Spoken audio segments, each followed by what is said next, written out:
সম্মানিত ভিউয়ার্স, দূরে কিংবা কাছে যে যেখান থেকে দেখছেন আমার এই ভিডিওটা, আপনাদের সবাইকে টেক বাংলা থেকে অসংখ্য ধন্যবাদ। আজকে আমি দেখাবো কিভাবে স্ক্রিন রেকর্ড করা যায়।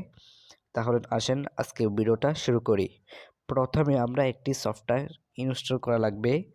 তাই জন্য আমরা প্লে স্টোরের মধ্যে আসার পর আমরা উপরের সার্চ বক্সে লিখব এক্স রেকর্ডার।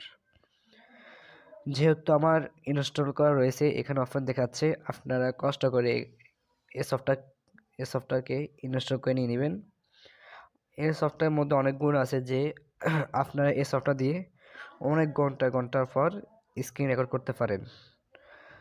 তো আমি অফারে ক্লিক করলাম।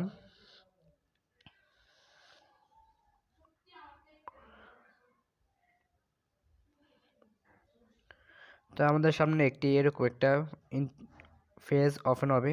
তো আমরা সাদায় এখানের উপর ক্লিক করব।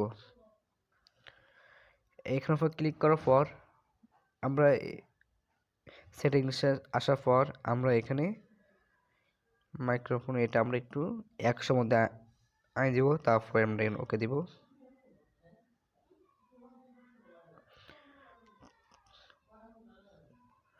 তারপর আমরা একটু নেক্সট আসবো।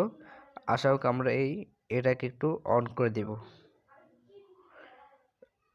আর স্ক্রিনশট আমরা এটাকে একটু অন করে দিব। যেহেতু আমার ফোনটা একটু নর্মাল, তাই জন্য এখানে একটু সাপোর্ট করতেছে না। তা আপনি এগুলোকে একটু অন করে নিয়ে নেবেন। অন করে নেওয়ার পর আমি একটা আপনাকে দেখাচ্ছি যে উপর থেকে এখন আমার এই সফটওয়্যার দিয়ে আমি এখন এই ভিডিওটা করতেছি। তো আপনার এখানে স্টপ এখানে ক্লিক করলে ভিডিওটা থেমে যাবে। তার এখানের উপর যেখানে চালু হইতেছে এখানের উপর ক্লিক